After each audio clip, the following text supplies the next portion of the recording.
अंतरिक्ष से हमारी पृथ्वी कुछ इस तरह की दिखाई देती है, जिस पर चारों ओर अथाह समुद्र फैले हुए हैं और समुद्रों के बीच मौजूद है 7 महाद्वीप, जिनकी अपनी अपनी अलग अलग विशेषताएं हैं। और ये है हमारा भारत, जो कि एशिया महाद्वीप का एक छोटा सा टुकड़ा है। भारत की जियोग्राफी इतनी विशेष है कि ये हमारे लिए किसी वरदान से कम नहीं, क्योंकि भारत के उत्तर में हिमालय की ऊंची ऊंची पर्वतमालाएं खड़ी हैं। हिमालय की ऊंची ऊंची पहाड़ियों नॉर्थ पोल से आ रही ठंडी साइबेरियन हवाओं से हमारी रक्षा करती। हिमालय की वजह से भारत में मानसून में हैवी बारिश होती है और हिमालय से निकलने वाली नदियां भारत की सूखी पड़ी भूमि की प्यास बुझाती। लेकिन अतीत में भारत की जियोग्राफी ऐसी बिल्कुल भी नहीं थी जैसे कि आज है। अतीत में भारत एशिया महाद्वीप का हिस्सा कभी था ही नहीं। आज पृथ्वी पर जिस जगह पर भारत है, वहाँ पर अतीत में कभी गहरा और विशाल समुद्र हुआ करता था, जिसका नाम था टेथिस ओशियन। करोड़ों साल पहले भारत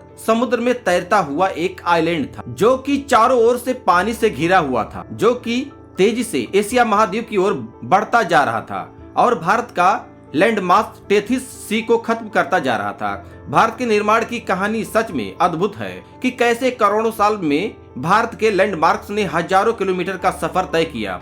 पृथ्वी की वो कौन सी शक्तियां हैं जिन्होंने भारत का निर्माण किया। नमस्कार दोस्तों, हमारे यूट्यूब चैनल में आप सबका बहुत बहुत स्वागत है। भारत के बनने की कहानी आज से 20 करोड़ साल पहले शुरू होती है। आज धरती पर जितने भी कॉन्टिनेंट्स मौजूद हैं, Asia, Africa, north America, south America, Antarctica, Europe और ऑस्ट्रेलिया, यह सभी कॉन्टिनेंट्स आज से करीब 20 करोड़ साल पहले आपस में जुड़े हुए थे। उस समय धरती पर सिर्फ एक ही कॉन्टिनेंट मौजूद था, पेंजिया। और आज दिखाई देने वाले 7 महाद्वीप पेंजिया कॉन्टिनेंट में कुछ इस प्रकार से जुड़े हुए थे, जिसमें आप अपने भारत को भी देख सकते हो। इस समय पेंजिया सुपर कॉन्टिनेंट पर अलग अलग प्रजातियों के जीवों का राज चल रहा था। ये वो दौर था जब डायनासोर धरती पर इवॉल्व होने लगे थे और पेंजिया सुपर कॉन्टिनेंट पर इधर उधर फैले हुए थे। पेंजिया सुपर कॉन्टिनेंट इतना बड़ा था कि इस पर दूर दूर तक फैली जमीन इस कॉन्टिनेंट के क्लाइमेट पर बहुत ज्यादा असर डालती थी। पेंजिया सुपर कॉन्टिनेंट की दुनिया आज से बिल्कुल अलग थी। पेंजिया कॉन्टिनेंट के जो हिस्से समुद्र से सटे हुए थे, उन पर कुछ किलोमीटर अंदर तक हरियाली छाई हुई थी और बड़े बड़े जंगल मौजूद थे, क्योंकि पेंजिया कॉन्टिनेंट के किनारों वाली जगहों पर अधिक बारिश होती थी। लेकिन पेंजिया कॉन्टिनेंट्स इतना बड़ा था कि इसके मध्य में हमेशा सूखा बना रहता था, जहां कभी भी बारिश नहीं होती, जिस वजह से पेंजिया कॉन्टिनेंट की मध्य वाली जमीन एकदम बंजर और वीरान थी, जहां धूल के तूफान उठते थे।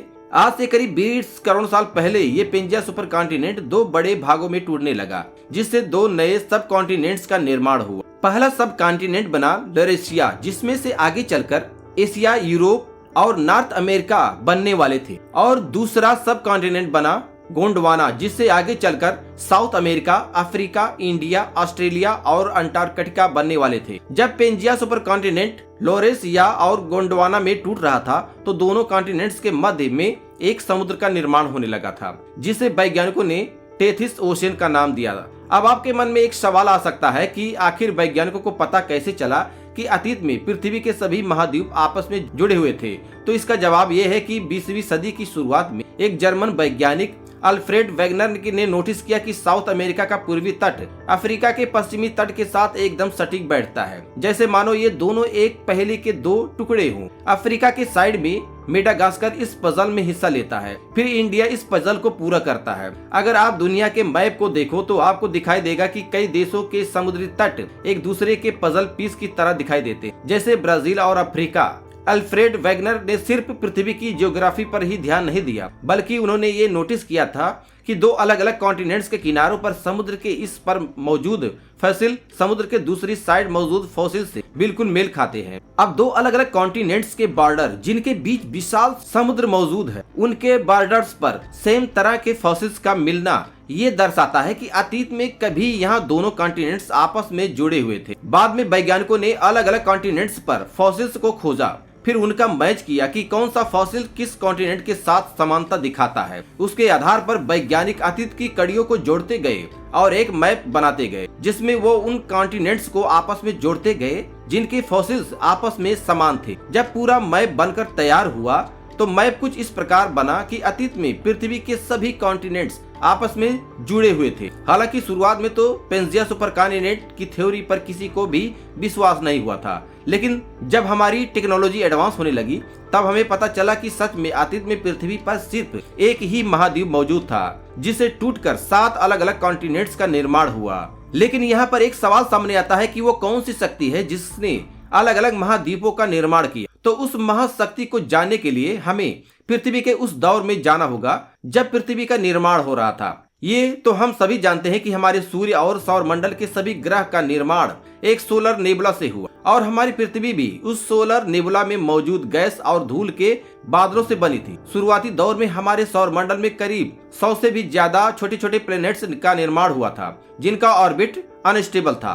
धीरे धीरे ग्रेविटी से प्रभावित होकर ये छोटे छोटे प्लैनेट्स एक दूसरे से टकराने लगे और उसी दौर में एक मंगल ग्रह जितना बड़ा थिया नामक प्लैनेट्स हमारी धरती से भी टकराया था। वह टकराव इतना भीषण था कि उससे इतनी हीट पैदा हुई कि हमारी पृथ्वी पिघले हुए लावे की एक बॉल बन गई। पृथ्वी में मौजूद भारी एलिमेंट्स पृथ्वी की कोर में इकट्ठा होने लगे और हल्के एलिमेंट्स सतह पर आने लगे, जिनसे ठंडे होकर पृथ्वी की क्रस्ट का निर्माण हुआ और पृथ्वी की क्रस्ट के नीचे पृथ्वी में मौजूद सारी हीट ट्रैप होकर रह गई और वो हीट आज भी पृथ्वी की कोर में कैद है। पृथ्वी की कोर का तापमान सूर्य की सतह के बराबर है, जो कि लगभग 6000 डिग्री सेल्सियस है। पृथ्वी की कोर के गर्म होने का दूसरा कारण यह है कि पृथ्वी की कोर में मौजूद हैवी एलिमेंट्स डीके होते रहते हैं, जिससे पृथ्वी की कोर में हीट पैदा होती है और पृथ्वी की गर्म कोर की वह शक्ति है जिसकी वजह से पेंजिया कॉन्टिनेंट्स अलग अलग महाद्वीपों में टूट गया। पृथ्वी की कोर की वजह से हिमालय का निर्माण हुआ। चलिए जानते हैं कि पृथ्वी की कोर ने पृथ्वी की जियोग्राफी को कैसे बदला। पृथ्वी की कोर में मौजूद हीट बाहर निकलना चाहती है, जो इसके ऊपर मौजूद मेंटल में कन्वेक्शन करंट पैदा करती है। कन्वेक्शन करंट एक तरह से फ्लूइड का सर्कुलर मोशन होता है। जैसे गर्म हवा ऊपर उठती है और ऊपर जाकर वो हवा ठंडी हो जाती है और वो ठंडी हवा फिर से नीचे आने लगती है और नीचे आकर वो ठंडी हवा फिर से गर्म हो जाती है और गर्म होकर वो हवा फिर से ऊपर उठने लगती। ये साइकिल निरंतर चलती रहती है। इसी को कॉन्वेक्शनल करंट कहा जाता है। अगर आप किसी बर्तन में पानी को उबालो तो बर्तन में मौजूद गर्म पानी ऊपर उठने लगता है और ठंडा पानी नीचे जाने लगता है। ये भी कॉन्वेक्शनल करंट का एक उदाहरण है। इसी तरह से पृथ्वी की मेंटल में कॉन्वेक्शन करंट पैदा होते हैं। कॉन्वेक्शन करंट की वजह से लावा पृथ्वी की प्लेट्स के क्रैक से बाहर निकलने की कोशिश करते हैं। जब लावा ऊपर उठकर ठंडा होता है तो वो जमकर प्लेट्स के क्रैक के बीच में चिपक जाता है, जिस वजह से दोनों प्लेट्स के बीच में मौजूद क्रैक भर जाता है। लेकिन पृथ्वी की कोर में इतनी ज्यादा ही हीट है कि कन्वेक्शन करंट की वजह से वो लावा पृथ्वी से बाहर निकलने के लिए हर संभव प्रयास करता है। लेकिन जो लावा पहले से निकला था, जिसने ठंडा होकर क्रैक के मुहाने को छोटा कर दिया था, उस जगह पर प्रेशर बढ़ने के लगता है। तो वो प्रेशर इतना ज्यादा होता है कि दोनों प्लेट्स को एक दूसरे से दूर धकेल देता है। पृथ्वी के अंदर यह प्रक्रिया लगातार चलती रहती है, जिस वजह से दो प्लेट्स टूटकर एक दूसरे से दूर जाते रहते हैं। पृथ्वी के अंदर हो रही इस गतिविधि की वजह से आज अलग अलग महाद्वीपों का निर्माण हो पाया। पृथ्वी के अंदर ये प्रक्रिया आज भी जारी है और इस प्रक्रिया की वजह से समुद्र की गहराई में नए रॉक्स का बनना आज भी जारी है। पृथ्वी पर दो प्लेट्स के मध्य मौजूद इस क्रैक को कई जगहों पर देखा भी जा सकता है। दोस्तों, पृथ्वी की क्रस्ट और मेंटल का ऊपरी भाग बड़े बड़े हिस्सों में विभाजित है, जिसे टेक्टोनिक प्लेट्स बोला जाता है। पृथ्वी की ये बड़ी बड़ी प्लेट्स ओशियनिक क्रस्ट और कॉन्टिनेंटल क्रस्ट से मिलकर बनी है। टेक्टोनिक प्लेट्स के जो किनारे होते हैं उन्हें प्लेट्स बाउंड्रीज बोला जाता है। टेक्टोनिक प्लेट्स के किनारों पर ही सबसे ज्यादा जियोलॉजिकल घटनाएं घटती हैं, जैसे कि प्लेट बाउंड्रीज के पास ही सबसे ज्यादा भूकंप आते हैं। प्लेट की बाउंड्रीज के पास ही ऊंची ऊंची पर्वत मालाएं बनती, ज्वालामुखी फटते हैं और ओशियनिक ट्रेंचेज बनते हैं। टेक्टोनिक प्लेट्स में होने वाली इस मूवमेंट को कॉन्टिनेंटल ड्रिफ्ट बोला जाता है। पृथ्वी पर दर्जनों प्लेट्स मौजूद हैं, जिनमें कुछ एक दूसरे से दूर जा रही हैं तो कुछ एक दूसरे की ओर बढ़ते हुए आपस में टकरा रही हैं। कोई कोई प्लेट्स इतनी बड़ी होती है कि उसके नीचे मौजूद हीट को बाहर निकलने के लिए कोई रास्ता नहीं मिलता, तो वो हीट उस प्लेट्स की क्रस्ट पर इतना प्रेशर लगाती है कि क्रस्ट को तोड़कर बाहर निकल आती, जिसे हम ज्वालामुखी भी बोलते हैं। अब कॉन्टिनेंटल ड्रिफ्ट की इस प्रक्रिया में कुछ प्लेट्स एक दूसरे से दूर जाते हैं तो कुछ एक दूसरे में मर्ज होती है। जब दो प्लेट्स आपस में मर्ज होती है तो एक प्लेट्स नीचे खिसकती है और दूसरी प्लेट्स उसके ऊपर की ओर। जो प्लेट नीचे जाती है उसके रॉक्स पिघलकर लावा में बदल जाते हैं और पृथ्वी के अंदर ये प्रक्रिया लगातार चलती रहती है, जिससे उन दोनों प्लेट्स के ऊपर मौजूद कॉन्टिनेंट्स एक दूसरे के पास आते हैं और उन दोनों कॉन्टिनेंट्स के बीच में मौजूद समुद्र की दूरियां कम हो जाती और एक समय ऐसा आता है कि दोनों कॉन्टिनेंट्स आपस में टकरा जाते हैं और एक सुपर कॉन्टिनेंट्स बना देते हैं। पेंजिया सुपर कॉन्टिनेंट्स पहले दो हिस्सों में टूटा लोरेसिया और गोंडवाना। कुछ करोड़ों सालों के बाद ये दोनों सुपर कॉन्टिनेंट्स लोरेस और गोंडवाना भी अलग अलग कॉन्टिनेंट्स में विभाजित होने लगे। साउथ अमेरिका अफ्रीका से दूर चला गया, नॉर्थ अमेरिका यूरोप से दूर चला गया, ऑस्ट्रेलिया अंटार्कटिका से अलग हो गया और आज से करीब 14 करोड़ साल पहले भारत अफ्रीका की साउथ ईस्ट से अलग हो गया।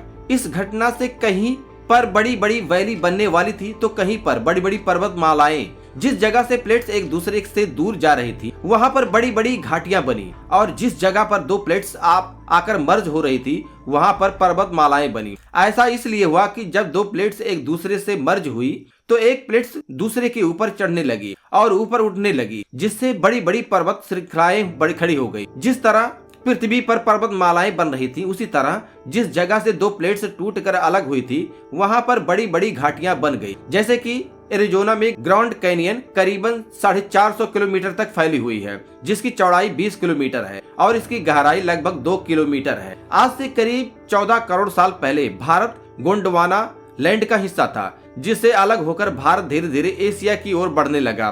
करोड़ों सालों तक भारत की भूमि ने एशिया की ओर अपना सफर जारी रखा।